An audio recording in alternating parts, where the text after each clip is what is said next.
আমরা যদি বিনয়ের সাথে একটা কথা বলতে চাই, মাননীয় স্পিকার, আপনি অনেকবার সংসদ সদস্য হয়েছেন, আপনি কততম স্পিকার হিসাবে এবার এখানে বসেছেন?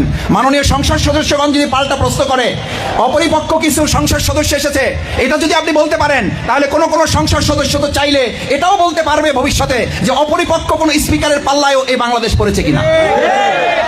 কারণ নতুন সংসদ সদস্য, স্পিকারও তো আমাদের কাছে মনে হয়েছে আপনি দ্বিতীয়বার হন নাই, আপনিও নতুন হয়েছেন। আমার এক শিক্ষক বলেছিল ফার্স্ট ইয়ারে নবীন বরণ, বলছে তোমরা ফার্স্ট ইয়ারে এবার নতুন কারা কারা হাত জাগাও। তা আমরা সবাই হাত জাগাইছি নবীন বরণ অনুষ্ঠান।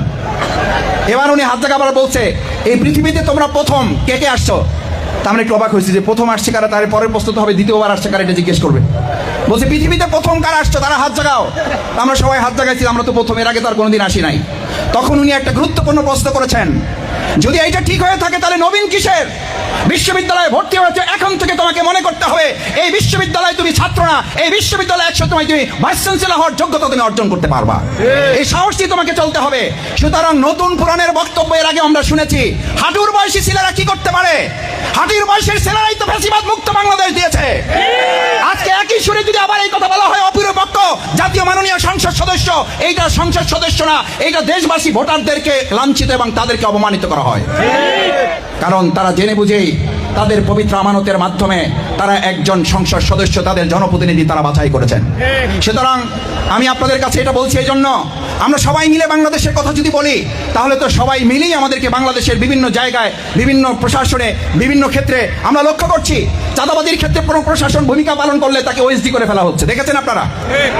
সন্ত্রাসের ক্ষেত্রে কোনো প্রশাসন ভূমিকা পালন করলে তাকে সাথে সাথে ট্রান্সফার দেওয়া হচ্ছে। কেন? তাহলে আমরা কি বুঝবো যে এই প্রশাসন, এই সরকারও বা আমরাও যারা, আমরাও আসলে চাঁদাবাজি বন্ধ করতে চাই না। তাহলে কি জনগণ মনে করবে দুর্নীতি বন্ধে কোনো প্রশাসন ভূমিকা পালন করলে তাকে ট্রান্সফার দেওয়া হবে? তাহলে কি আমরা বুঝবো কোন বিশ্ববিদ্যালয়ের ভাইস চ্যান্সেলর সকল ছাত্রছাত্রীদের স্বার্থ রক্ষায় ভূমিকা পালন করবেন? এটা করার কারণেই তাকে ওখান থেকে বদলি করে দিয়ে আরেকজন দলীয় ভাইস চ্যান্সেলর নিয়োগ করতে হবে।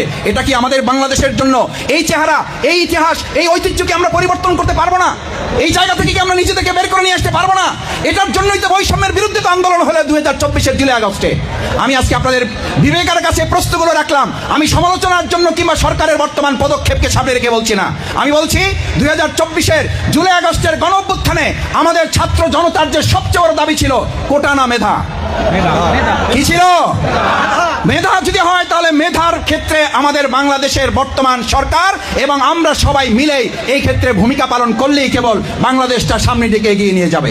আমি আপনাদের কাছে আশা করি আসুন আমরা সবাই মিলে এরকম একটা সুন্দর বাংলাদেশ বিনির্মাণে আগামী দিনে পটুয়াখালী পৌরসভা সৎ, দক্ষ, যোগ্য নেতৃত্বের মাধ্যমে